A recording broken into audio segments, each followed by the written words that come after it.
कथाको शीर्षक अन्नपूर्णा। कथाकार हुन् रूपनारायण सिंह। भोक लागेर दिदी केही खानेकुरो देऊ न भन्दै एउटा सुन्दर बालकले प्रेमपूर्वक दिदीलाई अँगालो हाल्यो। पाठशाला प्रत्यागत भाइको यो करुण स्वर, यो प्रेममय व्यवहारले अन्नपूर्णाका नेत्र सजल भई उठे। अज्ञान शिशुको नवपुष्प झैं सुन्दर शुभ्र मुखमा अजस्र चुम्बन गर्दै अन्नपूर्णा अविरल अश्रुधारा बहाउन थाली। अबोध शिशुको यो सरल करुण वाक्य सुनेर असहाय अकिञ्चन अबलाको हृदय विदीर्ण भयो। भाइप्रति प्रेम र करुणा अश्रुरूपमा परिणत भई सतदा त्यसका नेत्रबाट बहेर आत्मप्रकाश गर्न थाले। साथमा फुटेको पैसा पनि छैन, जति भएको पुँजी निशेष भयो। अन्नपूर्णालाई अन्त्यमा आफ्नो परिधेय वस्त्र औ अलिअलि भएका गहनाहरू बेची यो क्षुद्र संसार सञ्चालन गर्नु पर्यो। तर जहाँ नित्य व्यय मात्र हुन्छ, आयको चाहिँ नाम निशान पनि छैन, त्यहाँ कुबेरको भण्डार पनि क्षय हुन्छ।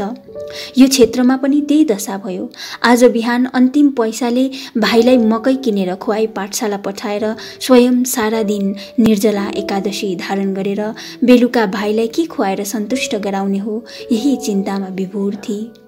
पाठशाला प्रत्यागत क्षुद्धार्त मणिले करुण स्वरमा भोक लाग्यो दिदी भनेको सुन्दा र आफ्नो शोचनीय अवस्था सम्झदा अन्नपूर्णाको कोमल कलेजा फाट्यो। आफ्नो दुःखावस्था औ असहायतामाथि साह्रो दुःख भयो। त्यसका नयनाश्रु असारका जलधारा झैं बहेर मणिको गण्डस्थल सिञ्चन गर्न थाले। सरल शिशु दिदीको यो अद्भुत आचरण देखेर विस्मित भयो। मैले केही अप्रिय कुरो त भनेको छैन। दिदीको यो अस्वाभाविक क्रन्दनको कारण के हो? मणि केही कारण आविष्कार गर्न नसकेर स्वयं रुन थाल्यो। अन्नपूर्णाले भाइलाई रोएको देखेर अति कष्टसँग आत्मसंवरण गरी मणिको अश्रु पुछिदिँदै कृत्रिम तिरस्कारपूर्वक पनि, छिः मणि, लोग्ने मानिस भएर स्त्रीहरू झैं रुन लाज लाग्दैन? मेरा आँखामा धुलो पसेर आँसु निस्कदा लाटो झैं त पनि रुन थालिस्? अबोध शिशु दिदीको यो छलमय तिरस्कारले लज्जित अप्रतिभ भयो एवं कुनापट्टि फर्केर अश्रु पुछ्न थाल्यो। तर दिदीका आँखामा धुलो मात्र होइन र निकै ठूलो ढुङ्गा पर्यो होला भन्ने संशय मणिको मनमा धेरै दिनसम्म रह्यो। अन्नपूर्णाले बालकलाई यस प्रकार शान्त गराई कान्छी आमाको घरतिर प्रस्थान गरी। नहुनु जस्तो साह्रो केही छैन। अभावले हामीलाई सबै थोक गराउँछ, नाना रकमका नाच नचाउँछ। अभावले आज अन्नपूर्णालाई कहिल्यै नगरौँला भन्ने कार्य गर्न बाध्य गरायो। अभाव अभाव, संसार अभावपूर्ण छ, अभावको अभाव कतै छैन। त्यति बेला दार्जिलिङ आजकलको झैं बृहत शहरमा परिणत भएको थिएन, तर चारैपट्टि उन्नतिका लक्षणहरू दृष्टिगोचर हुन्थे। प्रवासी नेपालीहरूको जनसङ्ख्या उत्तरोत्तर वृद्धि हुँदै थियो। कतिपय नेपाली युवाहरू जिल्ला स्कुलका उच्च श्रेणीमा पढ्दै थिए। अब छिट्टै यी युवाहरूले परीक्षामा उत्तीर्ण भएर नेपालीको मुखोज्वल गराउलान् भन्ने विपुल आशाको सञ्चार समग्र प्रवासी नेपालीहरूको हृदयमा भइरहेको थियो। एउटा क्षुद्र परिवार थियो। यस परिवारका राजा थिए महाप्राण साधु प्रकृति चन्द्रसिंह, रानी स्नेहगी प्रतिमा शैल औ युवराज निर्दोष सरल एवं पवित्र बालक वीरेन्द्र सिंह। यो सानो परिवार सुख शान्ति र तृप्तिको प्रेममय एउटा राज्य थियो। चन्द्रसिंह सामान्य वेतनभोगी कुनै एक अफिसका कर्मचारी थिए। शैल तिनकी साध्वी कमला स्वरूपा गृहिणी थिइन् औ बालक वीरेन्द्र टुहुरो भाइ। स्नेहमयी शैलले स्वामी गृहमा पदार्पण गरेको दिनदेखि अनाथ वीरेन्द्रलाई मातृरूपमा पालन पोषण गर्न थालिन्। हतभाग्य वीरेन्द्र भाउजूको त्यो आदर यत्न र प्रेमले धन्य भयो। माताको अभाव अनुभव गर्ने अवसर त्यसले कहिले पाएन। कार्यकुशला नारीको दक्षता, सुव्यवस्था र अपरिमित यत्नले चन्द्रसिंहको उजाड परिवार सुशृङ्खल भई उठ्यो। लक्ष्मीको आगमनले चारैपट्टि सुख र शान्तिको प्रादुर्भाव भयो। दाजुको रक्षा र भाउजूको गम्भीर प्रेमको बीचमा वीरेन्द्रले आनन्दमय निर्भावनामय बाल्यकालदेखि मधुर स्वप्नमय यौवनकालमा पदार्पण गर्यो। विलक्षण प्रतिभाशाली थियो यो बालक वीरेन्द्र। स्कुलमा त्यसको उन्नति तथा तीक्ष्ण बुद्धिले सबै चकित थिए। अल्प समयमा नै त्यो स्कुलको उच्च श्रेणीमा पुग्यो। यसै बीचमा यो सुख निर्मा एउटा अतिथिको आगमन भयो। सुख र शान्तिका बीचमा जन्मिएकी कन्याको नाम शैलले अन्नपूर्णा राखिन्। यही समयमा वीरेन्द्र प्रवेशिका परीक्षामा ससम्मान उत्तीर्ण भयो। शैलको हर्षको सीमा रहेन।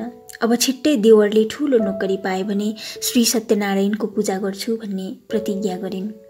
वीरेन्द्रले साँच्ची नै एउटा नोकरी पनि पायो औ शैलले परम उत्साहसँग श्री सत्यनारायण व्रतकथा सम्पन्न गरिन्। शैल यतिले मात्र सन्तुष्ट रहिनन्। मानवीय आकांक्षा असीम अगम अपरिमित हुन्छ। भरिसक्य विरोध गरेकोमा पनि केही फल नभएको देख्दा निदानमा वीरेन्द्रलाई भाउजूको एकान्त अनुनय एवं अनुरोध रक्षार्थ विवाह गर्ने सम्मति दिनु पर्यो। सुशिक्षित पात्रका निमित्त धनी गृहकी रूपवती कन्या पनि पाइन्। शैलले आनन्द र तृप्तिको दीर्घ निश्वास तानिन्। अर्को साल शैलले एउटा पुत्र प्रसव गरिन्। प्रेममयी आनन्दमयी नारीको कार्य पूर्ण भयो। एउटा उजाड संसारलाई प्रेम प्रीति र पवित्रताले सिञ्चन गरी सुचारू बनाई पतिको काखमा शिर राखेर तिनले सतीलोकको यात्रा गरिन्। 6 महिनापछि चन्द्रसिंह पनि परलोकवासी भए। पद्मा धनी कन्या, पद्मा असामान्य रूपवती, पद्मा विदुषी थिए। साथैमा त्यसलाई धनजन यौवनको अत्यधिक घमण्ड पनि थियो। वास्तवमा त्यसको हृदय स्वच्छ थियो। दयाको अंकुर पनि त्यहाँ अवश्य थियो। तर मदको आधिक्यले यी सबै कोमल भावहरूले आत्मप्रकाश गर्ने विकसित हुने अवसर पाएका थिएनन्। पिता समान जेठाजुको आदर औ मातृरूपा जेठानीको गम्भीर प्रेमले पनि त्यसको त्यो स्वभाव दूर भएन। दुर्गुणबाट असल कुरो कहिल्यै उत्पन्न हुँदैन। प्रेमले प्रेम बढाउँछ तर घृणाले घृणाको वृद्धि गराउँछ। गर्वबाट ईर्ष्या पैदा भयो औ यो ईर्ष्याका पात्र हुन गए अनाथ बालक बालिका मणि औ अन्नपूर्णा। वीरेन्द्र सिंह शान्तिप्रिय मानिस थिए। तिनको हृदय शिशुको झैं सरल स्वच्छ ममतापूर्ण थियो। दाम्पत्य जीवनको विषयमा तिनको मत अनौठो थियो। ती पाश्चात्य सिद्धान्तका पूर्ण पक्षपाती थिए। तिनको विवाह भाउजूको चेष्टा र अनुरोधले भएको थियो। अतएव तिनको विवाहित जीवन सुखमय थियो। यो कुरो शपथ गरेर भन्न सकिँदैन। पद्माको गर्व र विलासप्रियता तिनलाई असहनीय बोध हुन्थ्यो। तर नितान्त शान्त प्रकृतिका मानिस हुनाले स्त्रीका कार्यमा हस्तक्षेप कहिले गर्दैनथे। भगवती वाणीका एकनिष्ठ साधक तिनको अधिकांश समय पुस्तकावलोकनैमा व्यतीत हुन्थ्यो। यस प्रकार स्वामी प्रेम तथा सहानुभूति वञ्चित पद्माको कोप पर्न गयो 2 जना निर्दोष प्राणीमाथि। मद र क्रोधले चूर भएकी नारीले अति जघन्य कार्य पनि गर्छे। मणि र अन्नपूर्णालाई आफ्नी कान्छी आमाका हातमा नित्य नाना निर्यातन सहनु पर्यो। अन्त्यमा अत्याचारको मात्रा अत्यधिक भयो। विस्तार विस्तार कुराहरू वीरेन्द्रका कानमा पनि परे। तर शान्तिप्रिय वीरेन्द्रले व्यर्थमा विवाद गरेर स्त्रीको कोपानललाई उत्तेजित गराउन मूर्खता ठानेर और गृह कार्यमा पुरुषहरूभन्दा स्त्रीहरू अधिक निपुण हुन्छन् यो स्थिर गरेर मौनावलम्बन गरे। शीघ्र नै पुस्तक पाठमा मग्न भएर यो कुरो प्राय भुलि गए। सहिष्णुताको पनि एउटा सीमा हुन्छ। अन्नपूर्णाले अन्त्यमा कान्छी आमाद्वारा यस प्रकार लाञ्छित अपमानित तथा निपीडित भएर टुहुरो भाइलाई लिई शरीरमा भएका 1-2 गहनाहरूमाथि सम्बल गरी पितृगृह परित्याग गरी। वीरेन्द्रले व्यर्थमा सम्झाउने र सन्धि गराउने चेष्टा गरे तर कुनै दलले पनि तिनको वचन कर्णपात गरेनन्। अन्नपूर्णाले यसरी सभ्राता गृह त्याग गर्दा पद्माको हृदयमा कष्टता यथेष्ट भयो। तर मदोन्मत्त थिए। कर्तव्यको केही ज्ञान थिएन। त्यसले अन्नपूर्णालाई सम्झाउने प्रयत्न गरिन। असहाय बालिका पितृगृह छोडेर कहाँ जाली के गर्ली केही विचार पनि गरिन। अन्नपूर्णा साक्षात अन्नपूर्णा प्रेम दया धैर्य सबै गुणले युक्त थिए। महाप्राण पिता चन्द्रसिंह औ माता स्नेहमयी शैलबाट राम्रा राम्रा गुणहरू प्राप्त गरेकी थिए। असामान्य धैर्य र सहिष्णुतासँग त्यस्तै कान्छी आमाको अत्याचार उत्पीडन सहन गरी गोरुले जस्तो काम गरी कति दिन अनाहार बिताई तर कहिल्यै मुखबाट नराम्रो वचन निकालिन। कान्छी आमाको आज्ञा उल्लङ्घन गरिन। एक दिन त त्यसको धैर्यको सीमा टुट्यो। 4 वर्षको निर्दोष भाइप्रति कान्छी आमाको जघन्य व्यवहार त्यसले धेरै दिन सहन गरी, तर अब उपरान्त सहन गर्ने शक्ति त्यसको हृदयमा थिएन। अत्यधिक भयले भिरुलाई पनि वीर बनाउँछ। एक दिन टुहुरो भाइलाई अघि लगाएर अन्नपूर्णाले पितृगृह परित्याग गरी एउटा दूर सम्पर्कीय फुपूको घरमा मणिलाई लिएर अन्नपूर्णा अति दुःख र कष्टसँग, तर पराधीन होइन स्वाधीन अवस्थामा दिन बिताउन थाली। विधवालाई अति कष्टसँग 2 साँझ खान जुर्थ्यो। यी 2 जनाको आगमनले बुढिया सङ्कटमा परिन्। अन्त्यमा अन्नपूर्णालाई नै यो संसारको भार आफ्ना हातमा लिनु पर्यो। अति कष्टसँग त्यसले यो क्षुद्र संसार चलाउन थाली, तर हाय असहाय अशिक्षित अबलाले कहाँसम्म के गर्न सक्छ। आज बिहानदेखि अगेनामा आगो जलेको छैन। अन्नपूर्णा स्वयं अनाहार रहेर फुपू र भाइलाई केही खुवाई अब भरे के खुवाउने हो, यही चिन्तामा मग्न थिए।